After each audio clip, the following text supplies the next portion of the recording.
Dok, apakah setiap ada berita negatif tentang DRW Skincare ngaruh ke penjualan? Iya, tentu berpengaruh, Kak. Seberapa besar ngaruhnya sih, Dok? Yang paling sedih sih sebenarnya bukan soal omset, bukan soal uang, bukan soal penjualan ya. Karena sejak dulu saya mulai jualan itu memang nggak terlalu peduli bisa jualan laku berapa. Tapi yang ada di benak saya itu dari dulu cuma bisa menyembuhkan berapa orang. Jadi saat ada berita negatif seperti ini, yang paling sedih sebenarnya ketika ada pasien yang sedang berjuang memperbaiki kulitnya, pengen sembuh dari jerawat dan flek hitamnya, udah mulai membaik, udah mulai mau percaya diri, lalu karena tiba-tiba lihat ada berita negatif, mereka jadi takut untuk melanjutkan perawatan. Maksudnya gimana, Dok? Jadi gini, mereka itu jadi ragu. Ada yang berhenti di tengah jalan, ada yang nggak jadi konsultasi, ada yang pilih produk lain karena takut. Padahal pasien sebenarnya keluhannya itu sudah mulai membaik, tapi karena rasa takut itulah akhirnya mereka berhenti dan mungkin mereka coba-coba produk lain dan kita juga nggak akan tahu kan prosesnya akan seperti apa. Apakah juga akan membaik dengan produk lain atau justru nanti malah keluhannya bisa semakin berat. Berarti dampaknya cukup besar ya, Dok? Iya, di balik setiap berita negatif itu ada ribuan pasien yang sedang berharap kulitnya membaik, ada karyawan yang sedang bekerja untuk mencari nafkah untuk keluarganya, ada reseller yang menggantungkan penghasilannya dari jualan produk-produknya. Jadi ketika muncul informasi yang membuat orang ngerasa takut, dampaknya bukan ke perusahaan aja, tapi ke banyak orang yang ada di belakangnya. Dokter nggak klarifikasi lagi? Enggak Mbak, udah cukup.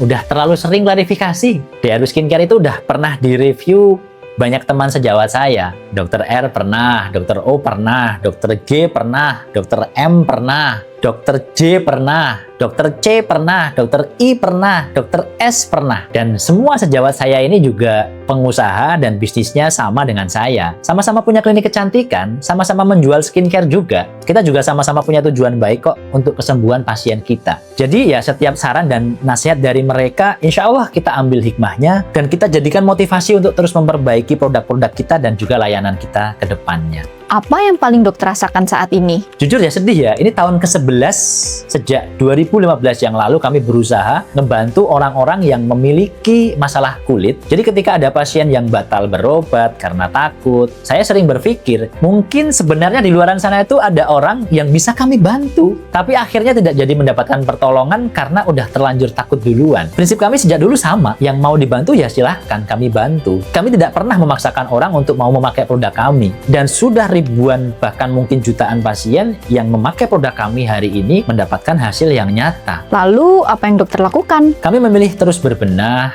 memperbaiki diri, mendengarkan saran-saran dari para ahli di luaran sana, dan terus membantu pasien yang memang ingin dibantu. Karena pada akhirnya yang bisa membuktikan kualitas sebuah produk atau pelayanan itu bukanlah opini, tapi pengalaman nyata dari pasien yang merasakan sendiri manfaatnya. Tapi emang bener dok niatnya bantu pasien? Karena kalau lihat di postingan-postingan konten orang, banyak yang katanya ada keluhan setelah pakai produk Dr. Wahyu. Oh iya, jadi seberapa banyak nih yang mengalami keluhan di luaran sana? Karena begini ya, saya mungkin jelaskan sedikit. Apakah kakak tahu berapa perbandingan antara pasien DRW yang berhasil dan tidak berhasil? Kami tentu bukanlah yang paling sempurna. Pasien DRW Skincare itu jumlahnya bukan puluhan, bukan ratusan, bukan ribuan, tapi sudah jutaan orang menggunakan produk kami. Lalu apakah semua berhasil? Ya tentu tidak. Dalam perjalanannya ada yang berhasil karena sabar, ada yang belum berhasil karena mungkin belum telaten dalam menjalankan perawatannya, dan akhirnya timbullah keluhan-keluhan yang masih belum membaik 100%. Kami jadikan setiap pengalaman ini tentu sebagai bagian dari proses perbaikan produk kami dan juga pelayanan kami untuk pasien-pasien kami ke depannya. Selanjutnya saya gantian bertanya ya,